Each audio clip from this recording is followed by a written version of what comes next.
I'm interested, you don't play using the nails at all. Is that a decision, or is that just that it's hard to keep nails in? Yeah, I think that's what it is. It's the latter. Okay. Did your teacher have a discussion with you about this at all, or no? Yeah, we're going to wait a little while, and then I'm going to start to grow my nails. Yeah, but it's hard for me, of course, to speak about sound or sound production. It seems to me that the basic motions are good, but again, since the style that I play and teach involves nails, I can't really get into, it would be kind of pointless to get into a discussion about that. One thing I would say, though, it's interesting in terms of the development of guitar technique.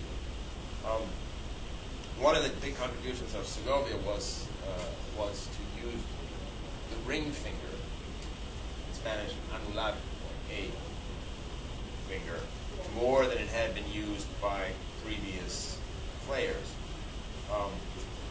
And I think this study probably was set up by Carulli almost without the ring finger, whereas you do. Well, I think.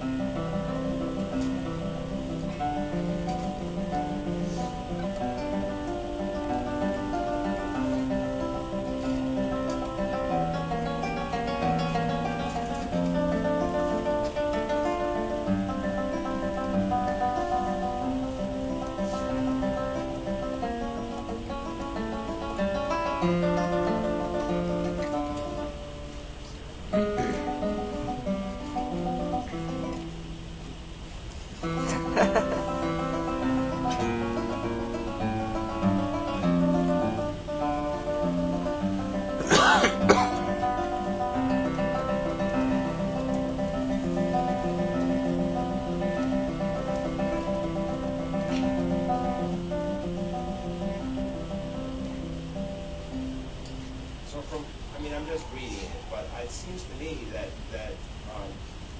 probably Carulli never even used this finger. But it's, as a study, it's good to do as you do.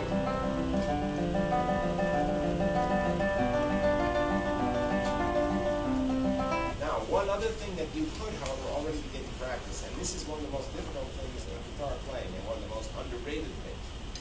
You wouldn't think that an unamplified classical guitar has a pedal. You know what a pedal does on the piano, right? There's a loud and soft pedal, there's also a sustain pedal, right? And you know, of course, electric guitar players do all kinds of things with the pedal, manipulating their electronic sounds. But one of the things I spend a lot of, all these gray hairs come from trying, or at least a good portion of them come from trying to teach students that there's such a thing called pedal on the guitar. What kind of pedal? Well, what the Germans call Fingerpedal, finger pedal. What does that mean? The left hand has the capacity to bind together in a very beautiful way successions of chords or notes. So if I play, well, you won't hear it so much here, but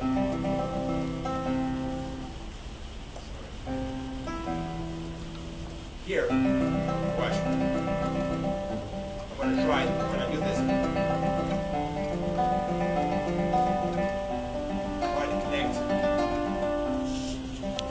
a suspension.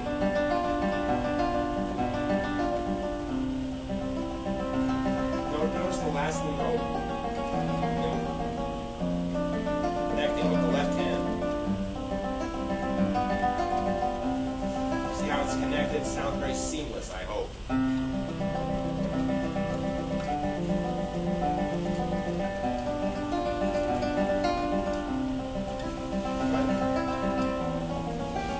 Connect the last 16th of the note before it comes out.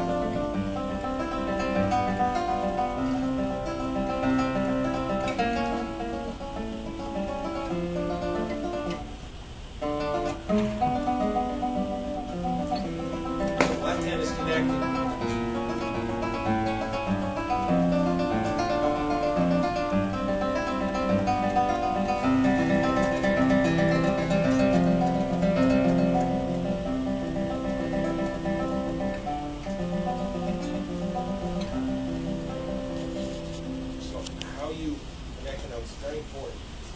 Don't connect, it sounds sort of chopped up. So the left hand is extremely important in sound creation. We got into it a little bit with the piazzolla, because I was asking him to do more vibrato, more what we call vibratos, this and the portamentos at times. If you listen to the recordings that we have from the earlier part of the 20th century, like the first half of the 20th century, everybody used vibrato. The singers, the violinists, the cellists. Listen to, Heifetz was called cold. Okay, Heifetz now would be a screaming romantic. They all used the portamento. The singers used it. The guitarists, everybody used portamento and vibrato, and they played their hearts out. Then something happened after about 1950s, 60s, into the 70s. All of a sudden, people started. I don't know why, but I think in the interpretation, people wanted to. People got interested in there were good things that came too. People, they wanted to just look at what did the composer actually write? What kind of instrument did the composer write it for? The Bach, the solo Bach, which the violin, which would be played, on high-powered modern Stradivari. Well, then all the early music people said, well, look, that was probably for a very light kind of Steiner violin with gut strings, a half step or a whole step lower, and the bow had less tension, and there wasn't a sound posed. And the whole sound of the Baroque violin is so different from modern violin. Let's listen.